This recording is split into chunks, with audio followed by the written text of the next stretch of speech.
Hello दोस्तों, आप सभी के चैनल में आपका स्वागत है। हम रीट में बाल विकास और शिक्षा शास्त्र के अंतर्गत पहला टॉपिक कंप्लीट कर चुके थे, अभिवृद्धि और विकास का। फिर इसके बाद अपन ने अधिगम स्टार्ट किया था, जिसमें हमने अधिगम की परिभाषाएं और उसके 4 सिद्धांत पढ़े थे। आज आता है इसका 5वां सिद्धांत, और इसके बाकी जो बचे हैं सिद्धांत, टोटल 5 सिद्धांत और हैं, तो वो अपन आज कंप्लीट कर लेंगे। पहला आता है 5वां सिद्धांत है क्लार्क हल का अधिगम सिद्धांत। इन्होंने कौन सा सिद्धांत दिया है? पुनर्बलन का सिद्धांत क्लार्क हल ने दिया है। और इस सिद्धांत के उपनाम क्या है? आप याद रखिएगा उपनामों को भी। पुनर्बलन का सिद्धांत के प्रवर्तक है क्लार्क हल, और इस सिद्धांत को क्या कहा जाता है? चालक न्यूनता सिद्धांत, विधिक सिद्धांत, अंतर्नोद न्यूनतम सिद्धांत, उद्दीपन प्राणी अनुक्रिया सिद्धांत, क्रमबद्ध व्यवहार सिद्धांत, परिष्कृत सिद्धांत और आवश्यकता कमी पूर्ति सिद्धांत। ये सिद्धांत किसके उपनाम है? पुनर्बलन के सिद्धांत के ये उपनाम है। और ये किसने दिया है पुनर्बलन का सिद्धांत? ये दिया है क्लार्क हल ने। पिछली बार क्वेश्चन पूछा गया था कि क्लार्क हल ने अपने अधिगम सिद्धांत में किस पर ज्यादा बल दिया है, तो पुनर्बलन पर सबसे अधिक बल दिया है क्लार्क हल ने। जो इन सिद्धांतों के आप नाम याद रखिएगा। पुनर्बलन के सिद्धांत को चालक न्यूनतम सिद्धांत भी कहते हैं, विधिक सिद्धांत भी कहते हैं, अंतर्नोद न्यूनतम सिद्धांत भी कहते हैं, उद्दीपन प्राणी अनुक्रिया सिद्धांत भी कहते हैं, क्रमबद्ध व्यवहार सिद्धांत, परिष्कृत सिद्धांत और आवश्यकता कमी पूर्ति सिद्धांत भी कहते हैं। ये उपनाम है क्लार्क हल के अधिगम सिद्धांत के। क्लार्क हल ने जो इस सिद्धांत का प्रतिपादन किया था अपनी पुस्तक प्रिंसिपल ऑफ बिहेवियर में किया था। याद रखिएगा, क्लार्क हल ने अपने अधिगम सिद्धांत का प्रतिपादन कौन सी पुस्तक में किया है? तो प्रिंसिपल ऑफ बिहेवियर में क्लार्क हल ने अपने सिद्धांत अधिगम सिद्धांत का प्रतिपादन किया है। क्लार्क हल के अधिगम सिद्धांत में क्या प्रतिक्रिया होती है कि आवश्यकता पूर्ति द्वारा सीखना। क्लार्क हल के अधिगम सिद्धांत में प्रतिक्रिया होती है आवश्यकता पूर्ति द्वारा सीखना, और इसलिए इनके सिद्धांत का क्या उपनाम है? आवश्यकता कमी पूर्ति सिद्धांत। और हल के अनुसार सीखना क्या है? आवश्यकता की पूर्ति करना है। ये परिभाषा आप जरूर याद रखें। किसके अनुसार सीखना? आवश्यकता की पूर्ति करना है। तो क्लार्क हल के अनुसार सीखना क्या है? आवश्यकता की पूर्ति करना है। और क्लार्क हल ने अपने प्रयोग किस पर संपन्न किए थे? क्लार्क हल ने अपने प्रयोग चूहे पर संपन्न किए थे। और कौन सा मनोवैज्ञानिक था जिसने अपने प्रयोग चूहे पर और कबूतरों पर किए थे? आपको बताया था पिछले वीडियो में। स्किनर ने भी अपने प्रयोग 1938 में चूहों पर किए थे और 1940 में कबूतरों पर किए थे। और क्लार्क हल ने भी अपने प्रयोग किस पर किए हैं? चूहे पर किए हैं। ये परिभाषा जरूर याद रखिएगा। क्लार्क हल के अनुसार सीखना क्या है? आवश्यकता की पूर्ति करना है। स्किनर जो है उन्होंने इसे अनुसंधान के लिए सर्वश्रेष्ठ अधिगम सिद्धांत कहा है। क्लार्क हल के अधिगम सिद्धांत को स्किनर ने क्या कहा है? अनुसंधान के लिए सर्वश्रेष्ठ अधिगम सिद्धांत कहा है। याद रखिएगा, स्किनर ने किसके सिद्धांत को अनुसंधान के लिए सर्वश्रेष्ठ सिद्धांत बताया है? तो क्लार्क हल के सिद्धांत को स्किनर ने अनुसंधान के लिए सर्वश्रेष्ठ सिद्धांत बताया है। स्टोन्स जो मनोवैज्ञानिक था, इसने क्लार्क हल के सिद्धांतों पर प्रयोग किए थे। याद रखिएगा, स्टोन्स ने हल के सिद्धांत पर प्रयोग किए थे। फिर इसके बाद आता है क्लार्क हल का ये सिद्धांत जो है किसके विकास पर बल देता है? तो क्लार्क हल का सिद्धांत जो है पुनर्बलन का सिद्धांत, ये आदतों के विकास पर बल देता है। आदतों का ज्यादा से ज्यादा विकास होना चाहिए, ये सिद्धांत पर बल देता है। और आदतों के निर्माण के लिए पुनर्बलन कब देना चाहिए? क्रिया के तुरंत बाद दे देना चाहिए। कार्य के तुरंत बाद पुनर्बलन दे देना चाहिए, जिससे क्या होता है? आदतों का निर्माण और विकास होता है। तो याद रखिएगा, हल का सिद्धांत जो है आदतों के विकास पर बल देता है और आदतों के निर्माण के लिए पुनर्बलन क्रिया के तुरंत बाद दे देना चाहिए। और क्लार्क हल का जो पुनर्बलन का सिद्धांत है, ये नकारात्मक पुनर्बलन को भी महत्व प्रदान करता है। हल कहते हैं कि उद्दीपन अनुक्रिया का जो संबंध है, ये चालक और पुरस्कार दोनों पर आधारित होता है। क्लार्क हल के अनुसार उद्दीपन अनुक्रिया का जो संबंध है, ये किस पर आधारित होता है? चालक और पुरस्कार दोनों पर आधारित होता है, अर्थात क्रिया और पुनर्बलन दोनों पर आधारित होता है। और ये सिद्धांत आंतरिक अभिप्रेरणा को भी महत्व प्रदान करता है। क्लार्क हल ने अपने सिद्धांत के प्रतिपादन में कितने स्वयं सिद्धांत तथा अनुमानित उपसिद्धांत और प्रमेय प्रस्तुत किए हैं? याद रखना, इंपॉर्टेंट फैक्ट है। क्लार्क हल ने अपने सिद्धांत के प्रतिपादन में तो 17 तो स्वयं सिद्धांत और 17 अनुमानित उपसिद्धांत और 133 प्रमेय प्रस्तुत की हैं। याद रखिएगा जरूर, क्लार्क हल ने अपने सिद्धांत के प्रतिपादन में 17 तो स्वयं सिद्धांत प्रस्तुत किए, 17 अनुमानित उपसिद्धांत प्रस्तुत किए और 133 प्रमेय प्रस्तुत किए हैं। हल के अनुसार सीखने का संबंध किससे है? सीखने के सबलीकरण से। इंपॉर्टेंट परिभाषाएं आप याद रखना। सीखना संबंध स्थापना का कार्य है, किसने कहा था? थॉर्नडाइक ने कहा था। सीखना आवश्यकता की पूर्ति करना है, किसके अनुसार? क्लार्क हल के अनुसार। और सीखने का संबंध सीखने के सबलीकरण से है, किसने कहा है? क्लार्क हल ने कहा है। याद रखिएगा परिभाषा कि हल के अनुसार सीखने का संबंध सीखने के सबलीकरण से है और सीखना आवश्यकता की पूर्ति करना है, ये भी किसने कहा है? क्लार्क हल ने कहा है। क्लार्क हल का जो पुनर्बलन का जो सिद्धांत है ये गणितीय और वैज्ञानिक आधार तथा मानव व्यवहार पर आधारित है। क्लार्क हल का सिद्धांत जो है पुनर्बलन का, ये गणितीय और वैज्ञानिक आधार पर आधारित है तथा मानव व्यवहार पर आधारित होता है। फिर इसके बाद आता है बांडुरा का सामाजिक अधिगमवाद। पिछली बार इससे क्वेश्चन आया हुआ है, अनुकरण का सिद्धांत के प्रवर्तक कौन है? बांडुरा। तो बांडुरा का जो क्या है? सामाजिक अधिगमवाद है। और बांडुरा कहाँ के निवासी थे? कनाडा के निवासी थे बांडुरा। बांडुरा के अनुसार समाज द्वारा स्वीकृत जो नियम होते हैं उनको अपनाना तथा अस्वीकृत नियमों को त्यागना ही क्या कहलाता है? सामाजिक अधिगम कहलाता है। ये किसने सोचा था? बांडुरा ने। बांडुरा कहते हैं कि समाज द्वारा स्वीकृत नियमों को अपनाना और अस्वीकृत नियमों को त्यागना ही क्या है? एक प्रकार का सामाजिक अधिगम है। बांडुरा कहते हैं कि ज्ञान को सिखाने की आवश्यकता नहीं है, बल्कि यह तो स्वतः ही विकसित होता है, क्योंकि व्यक्ति समाज में जैसा दिखता है वैसा ही सीखता है। तो अनुकरण जो इन्होंने सिद्धांत प्रतिपादित किया था इसी के द्वारा किया था कि ज्ञान को सिखाने की आवश्यकता नहीं होती है, बल्कि यह तो स्वतः ही विकसित होता है। किसने कहा है? बांडुरा ने। स्वतः ही विकसित यानी स्वतः ही अपने आप विकसित होता है, क्योंकि व्यक्ति समाज में जैसा देखेगा वैसा ही अनुकरण करेगा और वैसा ही बनेगा। तो सामाजिक अधिगमवाद या अनुकरण सिद्धांत के प्रवर्तक कौन है? बांडुरा। इसकी परिभाषा जरूर याद रखिएगा। ज्ञान को सिखाने की आवश्यकता नहीं है, बल्कि यह तो स्वतः ही विकसित होता है, क्योंकि व्यक्ति समाज में जैसा दिखता है वैसे ही अनुकरण करता है या सीखता है, बांडुरा की। फिर इसके बाद बांडुरा के सामाजिक अधिगम का आधार क्या है? अनुकरण है, क्योंकि इन्होंने क्या कहा है? व्यक्ति समाज में जैसा दिखता है वैसा ही सीखता है। तो बांडुरा के सामाजिक अधिगम का आधार क्या है? अनुकरण कहलाता है। बांडुरा ने जो अपने प्रयोग किए थे किस पर किए थे? याद रखिएगा, बांडुरा ने अपने प्रयोग के लिए अल्बर्ट नामक बालक पर बेबी डॉल एक्सपेरिमेंट किए थे, जिसमें बालक को 3 तरह की मूवी दिखाई गई थी। अल्बर्ट नामक बालक पर बांडुरा ने बेबी डॉल एक्सपेरिमेंट किए थे, जिसमें बालक को 3 प्रकार की मूवी दिखाई गई। पहली जो मूवी थी वो सामाजिक मूल्य पर आधारित थी। पहली मूवी जो दिखाई गई बालक को वो सामाजिक मूल्यों पर आधारित थी, जिसे देखकर बालक क्या करता है? डॉल के साथ सामान्य व्यवहार दर्शाता था। दूसरी मूवी जो थी वो स्नेह या प्रेम पर आधारित थी, जिसे देखकर बालक गुड़िया से प्रेम करता है, स्नेह करता है। और तीसरी मूवी जो थी हिंसात्मक प्रदर्शन युक्त थी, जिसे देखकर बालक गुड़िया की गर्दन को तोड़ देता है। इस प्रकार बांडुरा ने क्या सिद्ध करने का प्रयास किया कि व्यक्ति समाज में जैसा देखता है वैसा ही सीखता है और उसी प्रकार का अनुकरण करता है। तो याद रखिएगा, पहली मूवी सामाजिक मूल्यों पर आधारित थी, दूसरी स्नेह या प्रेम पर और तीसरी हिंसात्मक प्रदर्शन युक्त थी। और अल्बर्ट नामक बालक पर कौन से एक्सपेरिमेंट किए थे? बेबी डॉल एक्सपेरिमेंट किए थे। फिर इसके बाद अपन बात करते हैं बांडुरा ने सामाजिक अधिगम के कितने सोपान या चरण बताए हैं?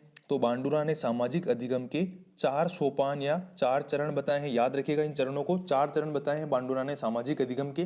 पहला आता है अवधान, दूसरा है धारण करना, तीसरा है पुनः प्रस्तुतिकरण और चौथा आएगा पुनर्बलन। याद रखिएगा चारों सोपानों के नाम। सत्य असत्य में से भी पूछ सकता है कि बांडुरा के सामाजिक अधिगम के 4 सोपानों में से निम्न में से कौन सा नहीं है। याद रखिएगा, पहला है अवधान।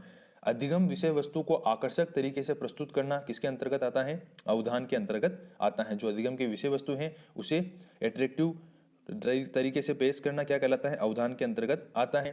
दूसरा आता है धारण करना, कि प्रस्तुत विषय वस्तु को कितना सीखा गया है, किसके अंतर्गत आएगा? धारण करने के अंतर्गत आएगा। फिर आता है पुनः प्रस्तुतिकरण। यदि अधिगम क्रिया कम प्रभावशाली है तो अधिगम विषय वस्तु को पुनः प्रस्तुत करना चाहिए। किसके अंतर्गत आता है? पुनः प्रस्तुतिकरण के अंतर्गत आता है। फिर इसके बाद अंतिम चरण आता है पुनर्बलन। पुनः प्रस्तुतिकरण के बाद यदि बालक अधिगम की प्रतिपुष्टि कर दे तो यह प्रतिपुष्टि ही क्या कहलाती है? उसका पुनर्बलन कहलाती है। तो बांडुरा के सामाजिक अधिगम के कितने सोपान या चरण है? 4 चरण है। अवधान पहला है, दूसरा है धारण करना, तीसरा है पुनः प्रस्तुतिकरण और चौथा क्या है? पुनर्बलन। फिर इसके बाद आता है कि बांडुरा ने सामाजिक अधिगम के कितने तत्व या कारक बताए? तो बांडुरा ने सामाजिक अधिगम के 2 तत्व या कारक बताए हैं। पहला है अभिप्रेरणा और दूसरा है स्वनियंत्रण। और स्वनियंत्रण को कितने भागों में बांटा? 3 भागों में, कि स्वयं विवेक, स्वयं निर्णय और स्वयं अनुक्रिया। तो याद रखिएगा, बांडुरा ने सामाजिक अधिगम के 2 तत्व या कारक बताए हैं और चरण कितने बताए? सोपान 4 चरण है इसके अधिगम सिद्धांत के। और सामाजिक अधिगम के 2 तत्व या कारक बताए हैं। पहला है अभिप्रेरणा और दूसरा है स्वनियंत्रण, जिसमें स्वनियंत्रण को 3 भागों में बांटा है, स्वयं विवेक, स्वयं निर्णय और स्वयं अनुक्रिया। बालक के व्यक्तित्व विकास में सबसे महत्वपूर्ण सिद्धांत कौन सा है? बांडुरा का सामाजिक अधिगमवाद, क्योंकि यह अनुकरण पर जोर देता है, इसलिए व्यक्तित्व विकास में सबसे महत्वपूर्ण सिद्धांत है बांडुरा का सामाजिक अधिगमवाद। बांडुरा कहते हैं कि यदि बालक के सामने वांछित गुणों युक्त व्यवहार प्रदर्शित किया जाए तो वांछित गुणों का विकास बालक में किया जा सकता है। अच्छे गुणों युक्त व्यवहार अगर बालक के सामने करेंगे तो बालक में अच्छे गुणों का विकास किया जा सकता है। और बांडुरा के प्रयोगों को क्या कहा जाता है, याद रखिएगा, इन्होंने बेबी डॉल एक्सपेरिमेंट किए थे तो इनके बांडुरा के प्रयोगों को क्या कहा जाता है, बेबी डॉल स्टडीज व जीवित जोकर बांडुरा के प्रयोगों को कहा जाता है। और बांडुरा का जो सामाजिक अधिगमवाद है या अनुकरण सिद्धांत है, इसे क्या कहते हैं, अधिगम का मॉडलिंग सिद्धांत कहा जाता है। याद रखिएगा, बांडुरा के अधिगम सिद्धांत को अधिगम का मॉडलिंग सिद्धांत कहा जाता है। इसके बाद आता है रॉबर्ट गेने के अधिगम के प्रकार। रॉबर्ट गेने ने कितने प्रकार बताए हैं अधिगम के, याद रखिएगा, रॉबर्ट गेने ने अधिगम के 8 प्रकार बताए हैं। क्वेश्चन आ चुका है, आपने दिया हो तो आपको पता होगा। रॉबर्ट गेने ने अधिगम के 8 प्रकार बताए हैं जिन्हें सरल से कठिन की ओर आरोही क्रम में व्यवस्थित किया गया है। मतलब सबसे छोटा पहले आएगा। याद रखिएगा कौन कौन से प्रकार हैं, इनका क्रम याद रखिएगा। सबसे पहले अवरोही क्रम में देखें तो सबसे पहले आता है संकेत अधिगम, फिर आता है उद्दीपक अनुक्रिया अधिगम, फिर आता है श्रृंखला अधिगम, फिर आता है शाब्दिक अधिगम, विभेद अधिगम, संप्रत्यय अधिगम, सिद्धांत अधिगम और समस्या समाधान। ये 8 प्रकार बताए हैं रॉबर्ट गेने ने अधिगम के। याद रखना है इनको। सबसे पहले आता है ऊपर से अवरोही क्रम के रूप में संकेत अधिगम, फिर आता है उद्दीपक अनुक्रिया अधिगम, श्रृंखला अधिगम, शाब्दिक अधिगम, विभेद अधिगम, संप्रत्यय अधिगम, सिद्धांत अधिगम और समस्या समाधान अधिगम। फिर इसके बाद अगला सिद्धांत आता है अधिगम प्रतिस्थापन विस्थापन सिद्धांत या स्थानापन्नता का सिद्धांत, जिसके प्रतिपादक कौन है, एडविन गुथ्री। याद रखिएगा, अधिगम प्रतिस्थापन सिद्धांत या विस्थापन सिद्धांत या अधिगम स्थानापन्नता का सिद्धांत के प्रतिपादक कौन है, एडविन गुथ्री है। एडविन गुथ्री ने अपने प्रयोग किस पर किए थे, गुथ्री ने अपने प्रयोग किए थे खरगोश पर। ये क्या कहते हैं कि पूर्व अनुभव और अभ्यास द्वारा अर्जित अधिगम का उपयोग दूसरे क्षेत्र के अधिगम में करना ही क्या कहलाता है, अधिगम प्रतिस्थापन कहलाता है। और इसे अधिगम का विस्थापन सिद्धांत कहते हैं। अपने पास जो पूर्व अनुभव है और अभ्यास द्वारा अर्जित अधिगम जो है, इसका उपयोग अपन दूसरे क्षेत्र के अधिगम के करेंगे तो क्या कहलाएगा, अधिगम का प्रतिस्थापन सिद्धांत कहलाएगा। जैसे पब्लिकेट को पढ़ाते समय राजनीतिक विज्ञान पढ़ाना क्या कहलाएगा, अधिगम प्रतिस्थापन कहलाएगा। दूसरा आता है अगला सिद्धांत है 9वां उद्देश्यवाद या संकेत गेस्टाल्ट या संकेत संकेतक अधिगम सिद्धांत या प्राकृतिक उद्दीपक सिद्धांत। याद रखिएगा, इसमें गेस्टाल्ट है लेकिन इस साथ में संकेत भी जुड़ा हुआ है, तो ये कोप का कॉलर वाला नहीं है। याद रखिएगा, उद्देश्यवाद या संकेत गेस्टाल्ट या संकेत संकेतक अधिगम या फिर प्राकृतिक उद्दीपक सिद्धांत, ये इसके उपनाम है। इसके प्रवर्तक कौन है सिद्धांत के, टोलमेन। टोलमेन प्रतिपादक है उद्देश्यवाद सिद्धांत के। टोलमेन ने अपने प्रयोग किस पर किए थे, बंदर और चूहों पर टोलमेन ने अपने प्रयोग किए थे। और ये सिद्धांत किस पर आधारित होता है, संकेत आधारित होता है। प्राणी का जो व्यवहार है वो अधिगम क्रिया में उद्देश्यपूर्ण होता है। फिर आता है अगला सिद्धांत कर्ट लेविन का प्राकृतिक दशा या क्षेत्रीय सिद्धांत। इंपॉर्टेंट है, कर्ट लेविन ने कौन सा सिद्धांत दिया था, क्षेत्रीय सिद्धांत, जिसे प्राकृतिक दशा सिद्धांत भी कहते हैं। कर्ट लेविन ने किस आधार पर अनुभवों का विश्लेषण किया था, तो कर्ट लेविन जो है इन्होंने जीवन स्थल के आधार पर अनुभवों का विश्लेषण किया था। याद रखिएगा, जीवन स्थल के आधार पर अनुभवों का विश्लेषण किसने किया था अपने सिद्धांत में, कर्ट लेविन ने किया था। कर्ट लेविन के अनुसार सीखना किस पर निर्भर करता है, तो कर्ट लेविन के अनुसार सीखना जो है ये कारकों पर निर्भर करता है। और सीखना जो है व्यक्तिगत कारक और पर्यावरणीय कारक के गुणनफल का परिणाम होता है। सीखना व्यक्तिगत कारक और पर्यावरणीय कारक जो है इसके दोनों के गुणनफल का परिणाम होता है। फिर अगला सिद्धांत आया शाब्दिक अधिगम या प्राप्त अधिगम सिद्धांत। इसके प्रतिपादक कौन है, आशुबेल है। शाब्दिक अधिगम सिद्धांत या प्राप्त अधिगम सिद्धांत के प्रतिपादक कौन है, आशुबेल। अनुकरण सिद्धांत के प्रतिपादक कौन है, हेगर्टी। याद रखिएगा आप, अनुकरण सिद्धांत के प्रतिपादक है हेगर्टी।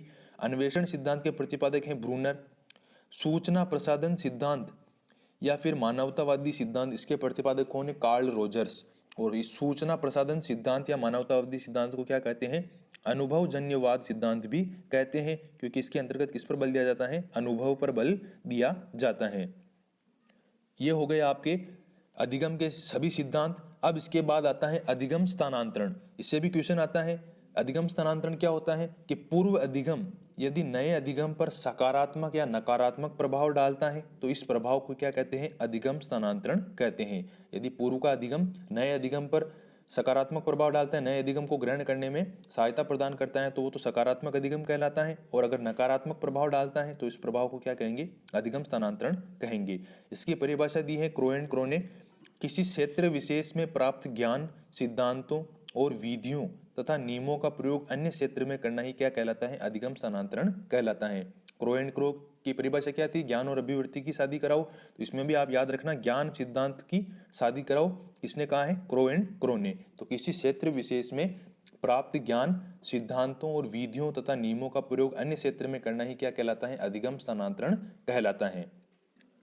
फिर दूसरी परिभाषा दी है स्थानांतरण, अधिगम स्थानांतरण की सोरेनसन ने। सोरेनसन क्या कहते हैं?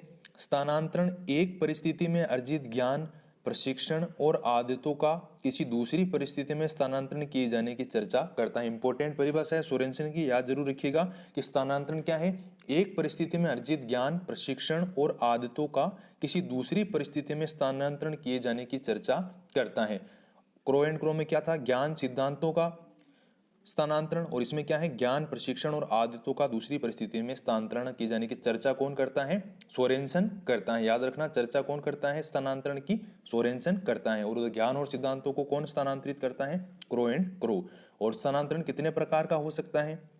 निम्न प्रकार देखिए। पहला प्रकार है धनात्मक या सकारात्मक स्थानांतरण।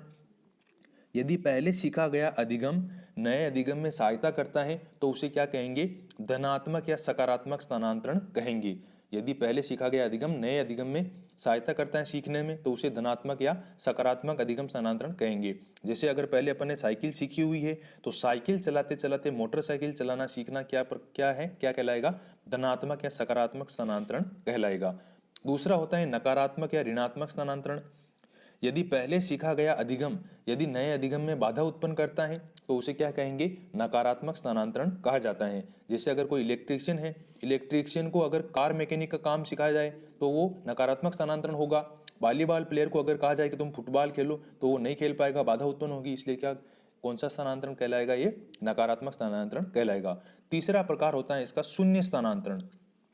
यदि पहले सीखा गया अधिगम नए अधिगम में न तो सहायता प्रदान करे और न ही बाधा पहुंचाए तो ये क्या कहलाएगा? शून्य स्थानांतरण कहलाएगा। इसकी परिभाषा आ चुकी है कि यदि पूर्व में सीखा गया अधिगम नए अधिगम में न तो सहायता करे न ही बाधा पहुंचाए तो क्या कहलाएगा? शून्य स्थानांतरण कहलाएगा। जैसे भाषा साहित्य सीखने के बाद गणित सीखना, इसमें न तो बाधा उत्पन्न हो रही है और न ही सहायता पहुंच रही है तो कौन सा स्थानांतरण कहलाएगा? ये शून्य स्थानांतरण कहलाएगा। फिर इसके बाद आता है एक पक्षीय अधिगम स्थानांतरण। इसका अर्थ क्या होता है? जैसे एक हाथ से लिखना किसके अंतर्गत आएगा? एक पक्षीय अधिगम स्थानांतरण में। फिर आता है द्विपक्षीय स्थानांतरण। जैसे दोनों हाथ से लिखना किसके अंतर्गत आएगा? द्विपक्षीय स्थानांतरण के अंतर्गत आएगा। फिर आता है उदग्र स्थानांतरण। उदग्र स्थानांतरण क्या होता है? पाठ्य वस्तु में एक खंड का ज्ञान दूसरे खंड के अधिगम में सहायता करे तो उसे क्या कहते हैं? उदग्र स्थानांतरण कहते हैं। पाठ्य वस्तु में एक यूनिट का ज्ञान दूसरी यूनिट के अधिगम में सहायता प्रदान करता है तो वह उदग्र स्थानांतरण कहलाता है। क्षैतिज स्थानांतरण, एक विषय का ज्ञान दूसरे विषय के ज्ञान में अगर सहायता करे तो वो क्षैतिज स्थानांतरण कहलाता है। याद रखिएगा उदग्र और क्षैतिज में क्या अंतर है? पाठ्य वस्तु में एक यूनिट का ज्ञान दूसरी यूनिट के अधिगम में सहायता करता है, वो तो है उदग्र स्थानांतरण। और क्षैतिज स्थानांतरण में क्या आएगा? एक विषय का ज्ञान दूसरे विषय के ज्ञान में सहायता करे। जैसे संस्कृत की व्याकरण जो है हिंदी की व्याकरण में सहायता करती तो किस प्रकार का स्थानांतरण है? क्षैतिज स्थानांतरण। फिर आता है अधिगम वक्र। अधिगम वक्र क्या होता है? अधिगम की गति, मात्रा तथा तीव्रता और मंदता तथा उन्नति और अवनति आदि का जो ग्राफीय विवरण दिया जाता है उसे क्या कहेंगे? अधिगम वक्र कहेंगे। अधिगम वक्र कितने प्रकार का होता है? तो याद रखिएगा अधिगम वक्र 4 प्रकार का होता है। पहला होता है सरल रेखीय वक्र। अधिगम दर और लिए गए समय में निश्चित अनुपात होता है इस वक्र में और एक सरल रेखा प्राप्त होती है और ऐसा वक्र सामान्यतः प्राप्त नहीं होता है। ये सरल रेखीय वक्र कैसे होता है? अधिगम दर और लिए गए समय में निश्चित अनुपात होता है और एक सरल रेखा प्राप्त होती है और ऐसा वक्र जो है सामान्यतः प्राप्त नहीं होता है। फिर दूसरा आता है उन्नतोदर वक्र या धनात्मक वक्र। अधिगम में लिया गया समय कम होता है इस वक्र में और अधिगम दर अधिक होती है और ये इस प्रकार का नकारात्मक अधिगम वक्र है। इस वक्र के शीर्ष पर समय बढ़ता है और अधिगम नियत हो जाता है तथा इसे अधिगम का पठार भी कहते हैं। आप देखिए अधिगम में लिया गया समय कम होता है और अधिगम दर अधिक होती है और लेकिन ये एक प्रकार का नकारात्मक अधिगम वक्र है। इसके शीर्ष पर क्या होता है? समय बढ़ता है और अधिगम नियत हो जाता है और इसे अधिगम का पठार कहते हैं। फिर आता है नतोदर वक्र या ऋणात्मक वक्र। अधिगम में दिया गया समय अधिकतम होता है अर्थात सीखने में समय अधिक होता है और दर कम होती है और बाद में समय कम और दर अधिक हो जाती है। और सर्वश्रेष्ठ अधिगम वक्र कौन सा होता है? नतोदर वक्र या ऋणात्मक वक्र सर्वश्रेष्ठ अधिगम वक्र होता है। फिर आता है मिश्रित प्रकार वक्र। यह अधिगम वक्र भी सामान्यतः नहीं पाया जाता है और ये नतोदर और उन्नतोदर वक्र का मिश्रित प्रकार होता है। तो 4 प्रकार के अधिगम वक्र होते हैं, सामान्य, धनात्मक या धनात्मक, और फिर आता है नतोदर या ऋणात्मक, फिर आता है मिश्रित प्रकार वक्र। फिर इसके बाद आता है अधिगम पठार। अधिगम पठार किसको बोलते हैं? जब सीखने की गति और मात्रा कुछ समय के लिए किसी कारण से रुकी हुई प्रतीत होती है तो उसे अधिगम में पठार कहते हैं। अधिगम पठार कैसे होते हैं? अस्थायी प्रकृति के होते हैं और अधिगम पठार को सीधी, सरल या सपाट रेखा द्वारा प्रदर्शित किया जाता है। और पठार के कारण शारीरिक स्वास्थ्य अच्छा न होना, मानसिक स्वास्थ्य अच्छा न होना, वातावरण से जैविक अनुकूलन न होना, रुचि, उत्साह और क्षमता में कमी होना, ये पठार के कारण है। तो ये आपका अधिगम वाला टॉपिक कंप्लीट हो चुका है। इसके बाद अपन पढ़ेंगे बालक किस प्रकार चिंतन और अधिगम करते हैं। अगर आपको वीडियो पसंद आया तो इसे लाइक जरूर कीजिएगा और अपने फ्रेंड के साथ शेयर जरूर कीजिएगा। आप लाइक नहीं करते हो और चैनल पर बिना सब्सक्राइब किए चले जाते हो तो आपको सब्सक्राइब करने में कोई चार्ज नहीं लगता है, तो प्लीज़ सब्सक्राइब जरूर कीजिएगा और चैनल को और लाइक जरूर कीजिएगा वीडियो को। मिलते हैं अगले टॉपिक में। जय हिंद, जय भारत।